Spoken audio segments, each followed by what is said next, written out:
Welcome to the CSS tutorial on filter background images.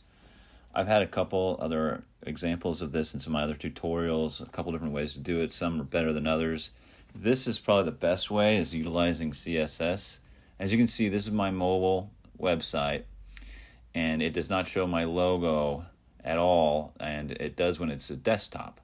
So I'm going to try and incorporate that into my mobile device. See how on the left, the top left, there's my logo, but there's no space for it when it comes to mobile, so I'm going to fix that today. And I'll just kind of show you how the responsive works. You see how it disappears there, and it's just the menu now. Let's go ahead and just write in a normal background image just for the background of the mobile site. So the max width of 768 would be saying I'm dealing with mobiles here only. And this is just the option that I'm utilizing currently, which is option 2. All right, so I want to go ahead and get in a standard background image. And we all know what this is going to do. It's going to tile everywhere and look hilarious. And so sometimes this works based on what you're doing, but not in this case, however. That's what it's doing now. Anyway, let's go make this a little more subtle. So we're going to add in things that make it so it doesn't repeat. And as you can see, this is only affecting mobile. So as I swing into responsive mode, you can see that's just going to show up during mobile. Let's tell it to not repeat. So that's a big part of it. Let's get into the positioning of the background image. So I'm going to have it a little bit to the top left. I don't want the whole thing to be showing. It's just a design concept I'm putting together. Now here's the big thing. Filtering background images could ultimately end up in you destroying anything inside of the div or the element that you're working on. The text could be grayed out. Something could really go wrong here, especially when you start adding filters. So we want to kind of avoid all that. And we've seen it in some of my last examples of other tutorials. So what I'm going to do is introduce this thing called before. And before is going to kind of separate out this image and any of the stuff we're dealing with here. We're going to put content as being blank. And let's go ahead and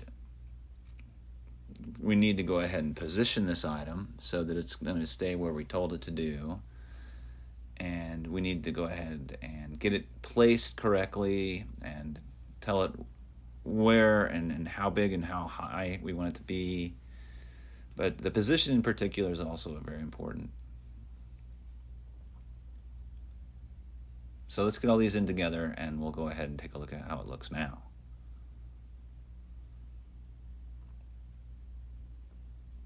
Okay. See? And here it is.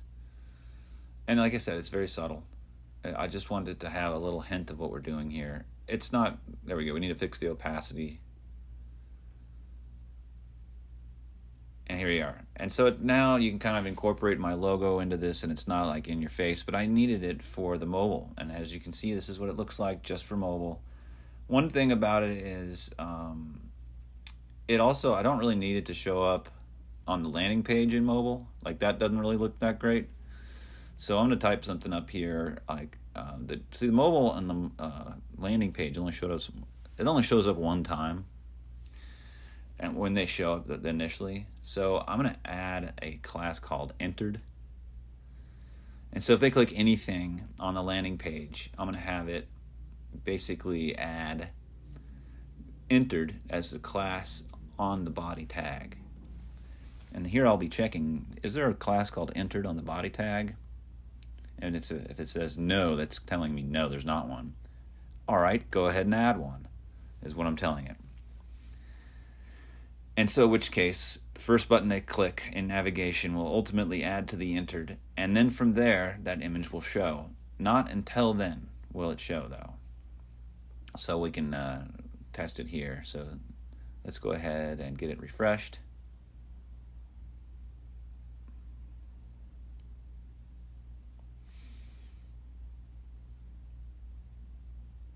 And we don't want it, it's also active modules being fired off here on when we load it, so we got to turn it off. All right, let's refresh. There we go. So it's gone. Now it's back.